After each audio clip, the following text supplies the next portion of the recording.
Hey Year 7, I hope you're doing well and enjoying homeschooling to some extent. I just wanted to do this video today to mix things up a bit, and because this lesson in particular is slightly more difficult than the other ones. So today we're going to be looking at the Graveyard Poets. Now the Graveyard Poets, also known as the Graveyard School, were a loose collective of poets, many of whom were also clergymen, whose work focused on death and bereavement. They are often seen as an influence on the Gothic and Romantic authors and poets such as Keats and Coleridge, although the term graveyard poets was not coined until as late as 1898. So the poem we're going to look at today is called A Night Piece on Death. So this poem is actually part of a longer poem, so it's about a stanza's worth of this whole poem, in which King Death gives an address from his kingdom of bones. So first of all, I'm going to read out the poem, and then I'm going to give you a summary and an analysis of what I think the poem is about. And then I would like you to answer the 3 questions on the right-hand side of the slide. Okay. A Night Piece on Death.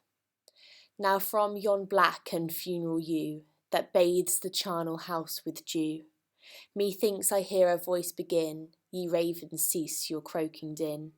Ye tolling clocks no time resound o'er the long lake and midnight ground. It sends a peal of hollow groans, thus speaking from among the bones. When men my scythe and darts supply, how great a king of fears am I.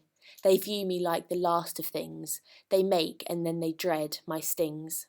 Fools, if you less provoked my fears, no more my spectre form appears. Death's but a path that must be trod, if man would ever pass to God.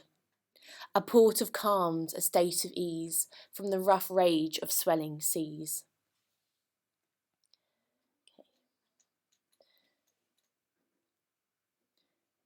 So the poem itself is arranged into rhyming couplets. Its very sentiment is equally simple. Death is nothing to be afraid of.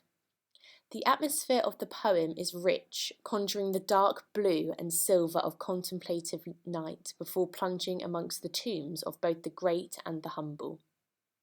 Life is short, it is implied, and the speaker questions how meaningful our brief lives can ever be. The poor, the ambitious, and the great all eventually lie beneath the earth. Whatever monuments they build over themselves, the dead, or perhaps the monuments themselves, are senseless of the fame they give.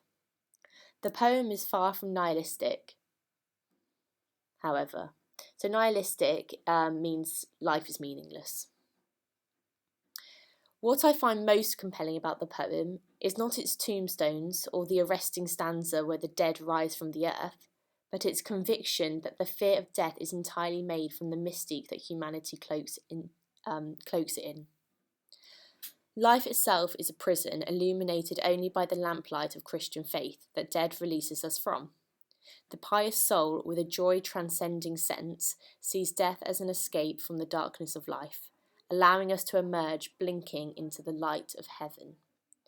So there are huge themes in this poem, as you can see. So we've got themes of life, death, light and dark, as well as religion as well. Okay, so what I want you to do, answer those 3 questions on the right hand side of the slide. If you've got any questions, you can comment below, or you can email me or post on Teams, whatever you prefer. But that's what I want you to do today. Thanks for listening, and speak to you soon.